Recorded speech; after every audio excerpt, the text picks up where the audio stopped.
I didn't have a chance to watch the hearing today. What happened? So the hearing was on Section 702 of the FISA Amendments Act. So the point of it was just for them to the four witnesses. So it's Dan Coates, DNI, FBI direct, well, acting FBI director McCabe, Mike Rogers, Admiral Rogers, NSA director, and then the Deputy Attorney General. They were there to lobby the Senate Intelligence Committee to extend Section 702 and not let it sunset. Which one's that? So Section 702 allows for the monitoring of communications, the surveilling of foreigners on foreign soil if they are having a conversation with a United States citizen. So Gotcha. you have on one end the national security people who are appealing to this as one of the most powerful instruments that the federal government has to monitor potential terrorists and to stop terrorist plots from transpiring. On the other hand, you have worries that in the process of this sort of monitoring and this large-scale surveillance, you're also picking up communications of United States citizens, and you have constitutional violations happening. There's two things here. Glenn Greenwald wrote about this in No Place to Hide, the book about the Snowden revelations and his experience with Edward Snowden. And there's a couple key points that he made that have really stuck with me. This mass surveillance, and I am not sure, I think to this day, I don't know if this is still correct, but at the time of print, mass surveillance has never stopped a terrorist attack. That's one thing to remember. And second, despite this public posturing that it's incidental, behind closed doors and in these classified documents, they were advocating for mass collection. Dragnet surveillance, doesn't matter. It was a collect it all mentality. So, and I distinctly remember Clapper famously saying, not wittingly, talking about how they didn't intentionally collect, but on paper, in classified and top secret material, he was advocating for the opposite. So that would, in my opinion, would be perjury, but... Yeah. I remember that conversation. And I just think the NSA generally has been sketchy throughout this entire process. And I don't think we'd be having this conversation if it wasn't for the Snowden leaks anyway. I mean, if not for Snowden going to The Guardian and going to Greenwald, I don't think that this would be a public debate, which even if you aren't a person concerned with, say, metadata collection, or if you're one of those people who, kind of forward the argument that, well, if I'm not doing anything wrong, I don't really care, which to me is a bizarre argument, but, we'll leave that aside. Who knows where it could have gone, or if it would have been pushed further, beyond metadata, beyond foreign surveillance, if not for the fact that it was brought to light and we had conversations about it, and then you had more checks on the program. Although, I suppose you have the FISA courts, but I know that there's also been debates about whether or not those are actually an effective check. They're just a rubber stamp. Do you think Snowden's a hero? I think with that sort of language, we brush into a false dichotomy, because I've always heard the debate, is he a hero or is he a traitor? There's no middle ground. Right. I think it's a spectrum. I certainly don't think he's a traitor. I think he could have been more cautious with how he released the information, or not even how, but the sort of curating. I mean, I know that it was a pretty big dump, but I know that Greenwald was careful and he reached out, and as he typically does, he reached out to the United States government to allow them to make a case about redactions, which I think is eminently required of media outlets that are going to leak. I think that they should first reach out to the government, not for permission, obviously, but to let them know, we intend to release this story. We think it's in the public interest, but you have an opportunity now to present an argument about redactions for the purposes of either safeguarding security or safeguarding the safety of particular individuals who might be, named in these documents or what have you. So with Snowden, I mean, I'm appreciative of what he did, and I don't think the man enjoys having to, live in total exile from his home country and be completely ostracized by huge chunks of the population. I don't think he, is lavishing in the glory of, the sort of romanticized account of events. And I think he acted on principle, and I think he was of the opinion that you had transgressions occurring in the government by the NSA that no one knew about, and that people should have known about them, and that we should have had these debates. Because then we get down to the crux of, well, is this enough of a boon to our national security to justify the possible violation of Fourth Amendment rights?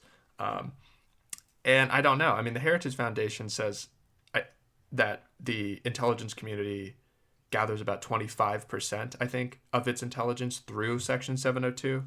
And if that's true, it's certainly important. It's an important piece, but you always come back to the question of constitutional protections. I mean, in the hearing today, Tom Cotton made the argument that foreign people on United States soil don't have constitutional rights, or at least alluded to that conclusion, which kind of blows my mind because it's contingent on personhood, not on citizenship. You still maintain some protections. The Constitution still protects you from arbitrary governmental action.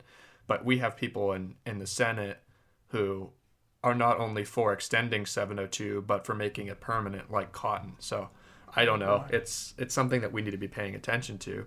Mm-hmm. And the crazier thing, though, is that much of the conversation had nothing to do with Section 702. I mean, these people came in and they got grilled about Russia for 75% of the hearing. So I guess we'll know more about that tomorrow. Are you going to be watching the Comey testimony? Are you going to be drinking? I can't drink in the day anymore, man. I can't drink like I used to. Isn't there? There's a bar, right? A DC bar. That's there's a couple. I think there was one. I can't remember, Shaw's Tavern, I think, and then maybe Sully's. Several of them are advertising how many screens they'll have it on, which is like that's just the quintessential, it's like the Super Bowl DC thing. Yeah, it's like come in at 9 a.m. on a Thursday to watch a hearing. Wear your Comey jerseys. Yeah, exactly. Wear your FBI female body inspector T-shirts you got from the souvenir guys. Agent Macklin on the case. Jesus. Yeah. Well, welcome to DC, man. This is ridiculous. No, I will be watching. I will also be watching for Trump's live tweeting of this thing, which I think is just like the most ridiculous thing. It's like color commentary. Yeah, he'll do a post-game analysis. Yeah, he's just an embarrassment. I swear he wants this story to go on despite saying it's not true, just so like the spotlight is on him.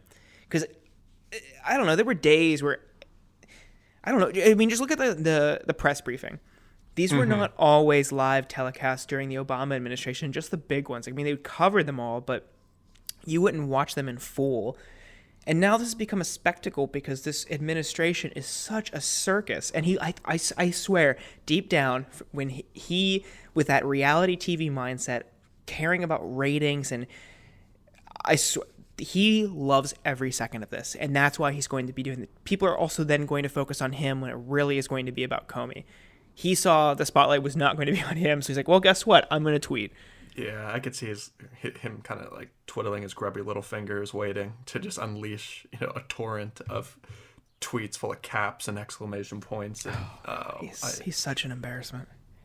Yeah, I don't even know how to feel about it. But yeah, I will be watching.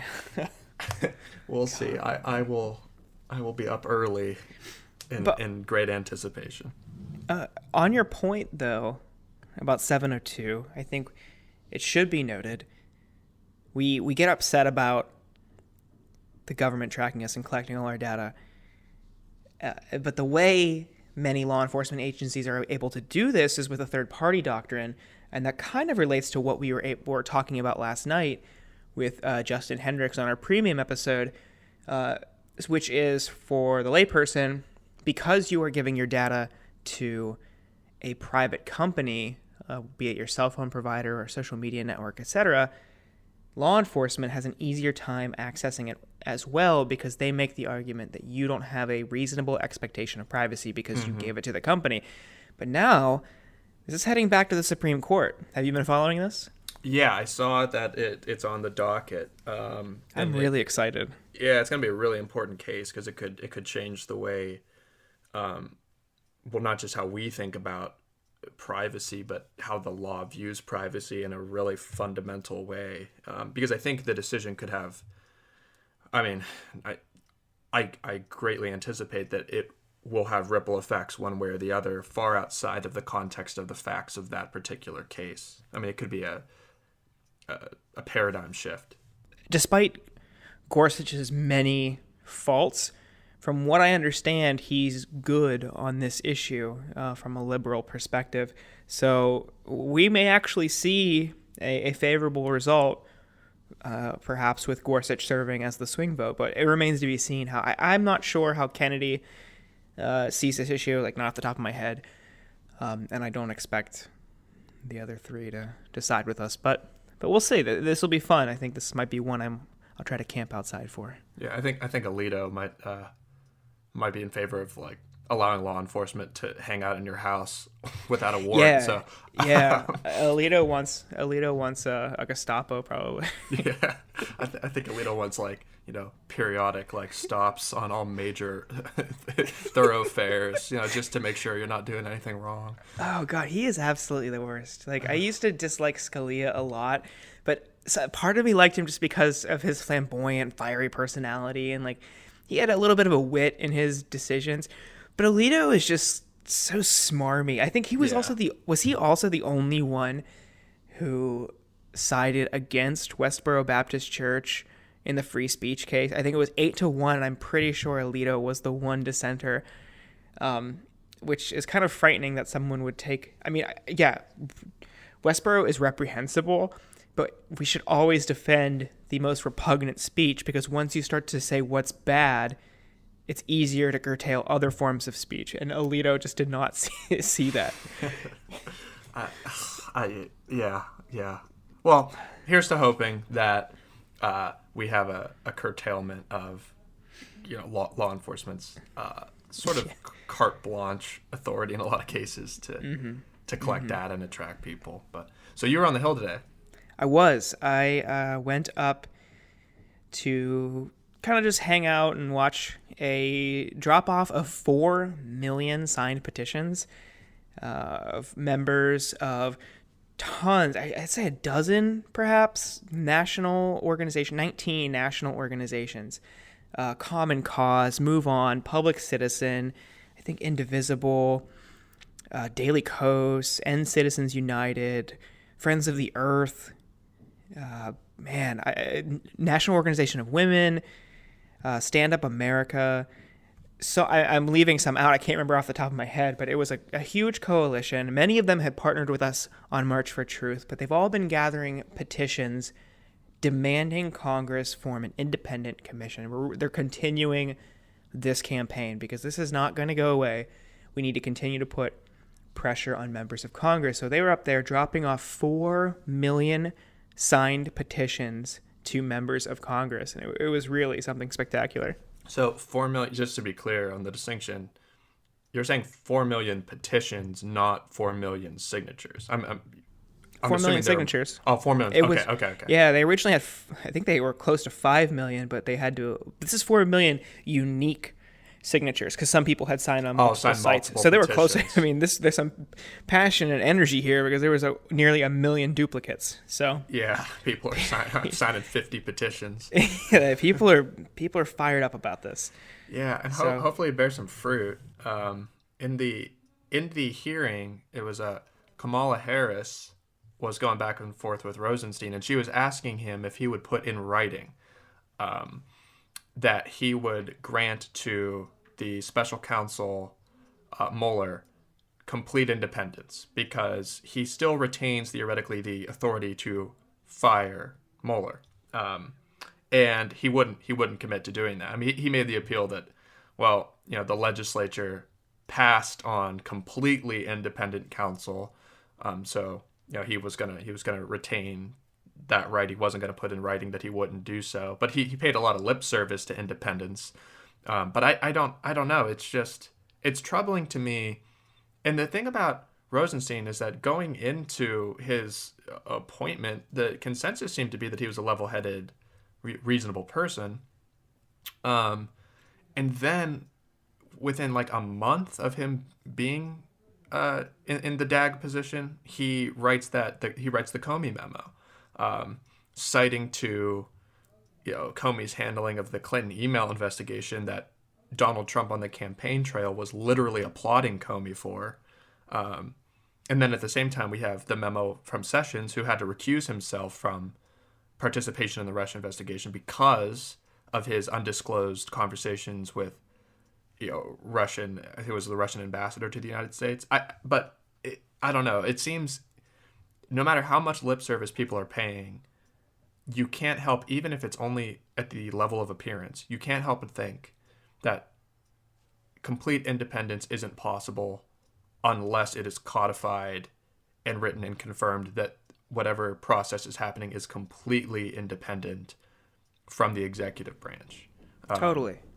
Yeah. So I don't know. It's so you have the March for Truth. You have 4 million signatures. I mean, the hope is that people listen. No, it's not going to. It's not going to. I think this shows that this issue is really snowballing, and a few representatives, I think more of the libertarian types, have kind of been in my opinion, the canary in the coal mine. They saw this early, and they got out ahead of it. Man, the hardline congressional Republicans that are towing the party line, these guys can get caught in the wake if they don't get out of the way. This is only getting bigger. We're only getting louder. More and more organizations are throwing their support behind it with their millions and millions of people. They're all their members. Man, it is not going to be a politically smart move to defend Trump the longer this goes on. Do you think our thespian former FBI director is going to drop a bombshell tomorrow? I mean, I don't think he will, but I feel like there's a more than insignificant chance that he comes in there and just obliterates Trump in his sort of like snide, quiet way, and things just explode. I mean, I don't know.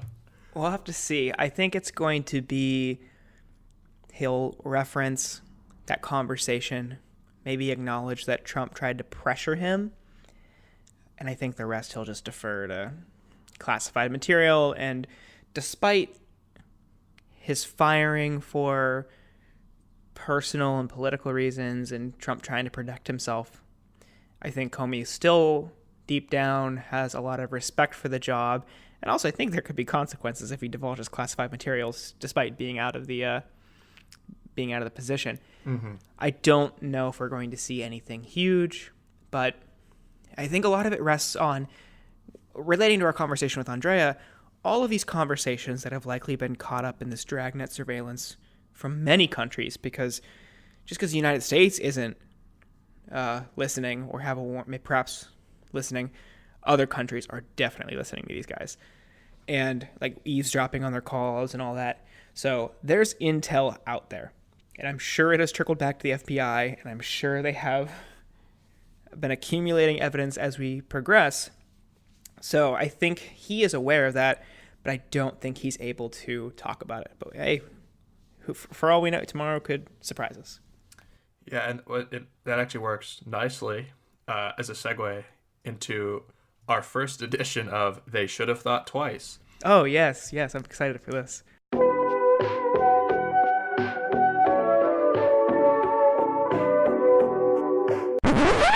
So I'm looking at Tammy Lauren's Twitter. Oh, God. Yes, I saw that one. An hour ago, and I quote, "Mainstream media is so stoked about the Comey testimony, almost as stoked as they were election night when they thought Hillary would win. And I'm so glad Tammy's there to remind us that Hillary Clinton is not the president." Yeah.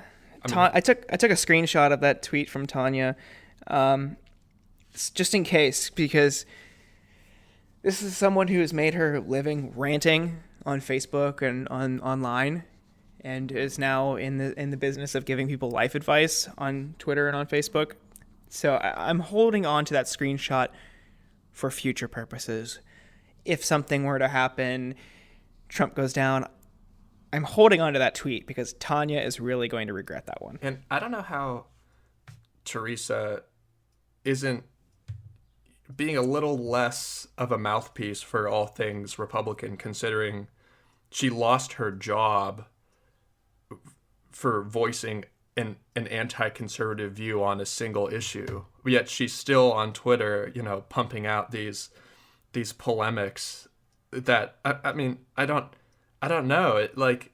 Is she just building a brand of useless information? I don't understand it. I don't understand it. Maybe my expectations are too high. Yeah, there's a fantastic video of her about a year ago on her show talking about how at the Blaze they respect differences of opinion. They don't try to silence anyone.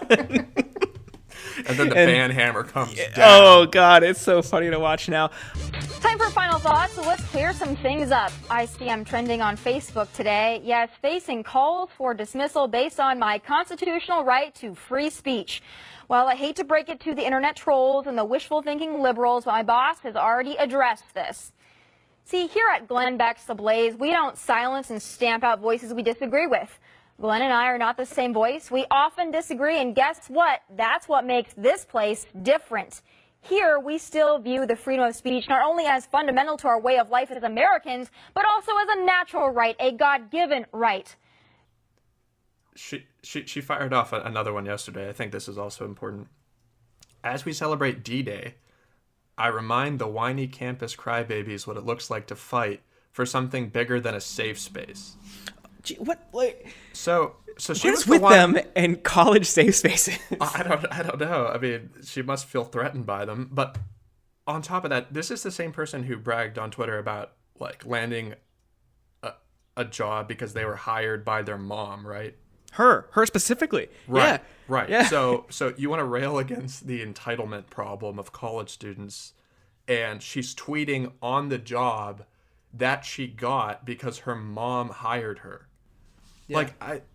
I'm blown away. Yeah, I think it was also she was kind of complaining too. It was sucks, had to get a job, but it's cool because it's at my mom's place. company or something. God, talk about entitlement. And this is also the same person who was tweeting out all this garbage about partying, and I mean she went to UNLV.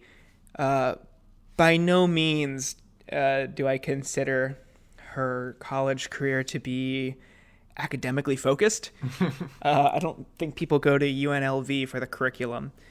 And she is now one of her, similar to many conservative pundits, her beat is just insulting campus activists, which, I mean, on the other side of the spectrum, I think it's one of the best things about college is your introduction to real activism and organizing and issue-based campaigns. I think that's a very important process for your formative years. And this is someone who spent her college tenure downing shots in Las Vegas, weighing in. I just consider the source, folks. The conclusion we can draw is that Tori Lasagna probably should have thought twice.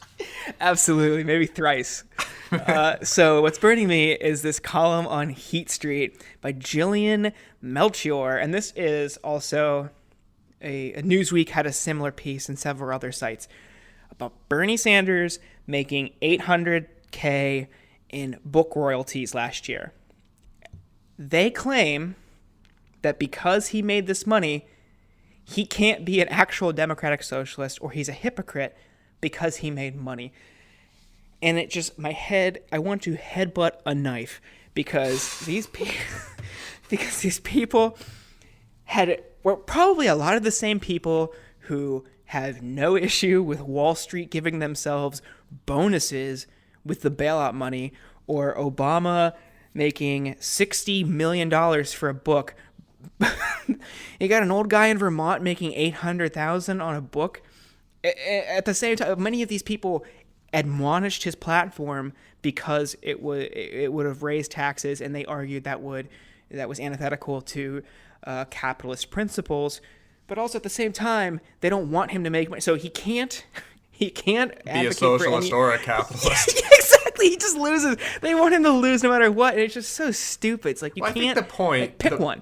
Yeah. I think the crux of it is that it's not as if Bernie is making this money and then still not advocating in Congress every day to be taxed at a significantly higher effective tax rate than is currently the case. Like, you know, if he picked up his ball and went home and was like, all right, I'm cashing in, like, I love capitalism, and then, you know, I don't know, sprayed some like hydrofluorocarbons into the air and like killed a puppy and like, okay, well then we'd have a problem, right? Like, Bernie's gone off the rails, you know, whatever. But I don't think Bernie's problem was ever with people making money. His problem is that they make money and then they can sit on it and accumulate it, and then money loses its velocity. So you have the stagnation of wages, and you have increasing inequality, and you have economic stagnation because people don't, you know, that the economy is slowing down because of the concentration, and that the money doesn't get,